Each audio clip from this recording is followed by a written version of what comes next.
స్వచ్ఛమైన మానేపల్లి బంగారమే. తరతరాలుగా తరగని స్వర్ణ బంధాలు మన Manepalli jewellers. TRS party auto కార్మికుల పైన మొసలి కన్నీరు గారుస్తూ ఉంది. నిజంగా వాళ్ళు ప్రభుత్వం 10 సంవత్సరాలు ఉన్నప్పుడు ఆర్టీసీ కార్మికులకు తీసుకున్న సంక్షేమ కార్యాలయం అని ఉంటే చెప్పాలి. ఉదాహరణకు మెట్రో వస్తే ఇతరులపై ప్రభావం పడ్డదనో, మహిళలకు ఉచిత ప్రయాణం ఇస్తే ఆటోలపై ప్రభావం పడ్డదనే చెప్పేటువంటి ఆరోపణ తప్పు. మేము ఎక్కడ కూడా బస్సు ప్రయాణికుల ఇంటికి వెళ్ళడం లేదు.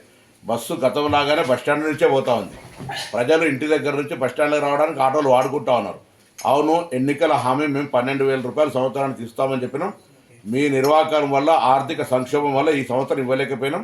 భవిష్యత్తులో తప్పకుండా ఆటో కార్మికులను ఆదుకునే బాధ్యత మా ప్రభుత్వానికి ఉన్నది. ఇటువంటి రాజకీయ క్రీడలు మీరు ఇలా ఒకరోజు కొరకు ఏదో ఆటో కార్మికులు వేసుకునే డ్రెస్సులు వేసుకొని ఇతరత్ర ఏదో ఇటువంటి వేషాలు వేసేటువంటి ప్రయత్నం, నిన్న బేడీలు వేసుకొని ఇటువంటి చేయడం అనేటువంటిది లైక్ పొలిటికల్ డ్రామా. అటువంటి చేయకండి. నిజంగా మీరు ఏమైనా చిత్తశుద్ధి ఉంటే నేను అడుగుతా ఉన్న టీఆర్ఎస్ లెజిస్లేటర్ పార్టీ కావచ్చు, టీఆర్ఎస్ పొలిటికల్ పార్టీ ఎన్నడైనా ట్రాన్స్పోర్ట్ మినిస్టర్కు ఆటో కార్మికుల మీద ఈ డెమోక్రసీలో ఈ సమస్యలు నేను రిప్రజెంటేషన్ చేసిరా. వెనుకటి కూడా సామధాన భేద దండ అంటారు.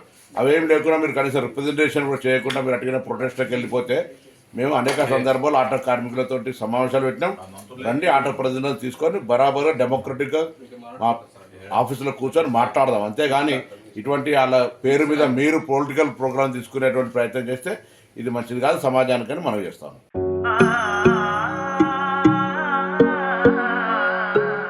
మనసైన మేని ఛాయ బంగారమే.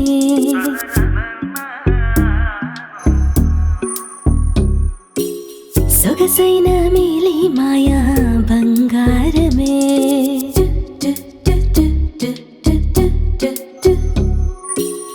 అనుబంధాల హారం బంగారమే. అనురాగాల తీరం బంగారమే. నవ్యమైన నాణ్యమైన స్వచ్ఛమైన మానేపల్లి బంగారమే. తరతరాలుగా తరగని స్వర్ణ బంధాలు మన మానేపల్లి జ్యువెలర్స్.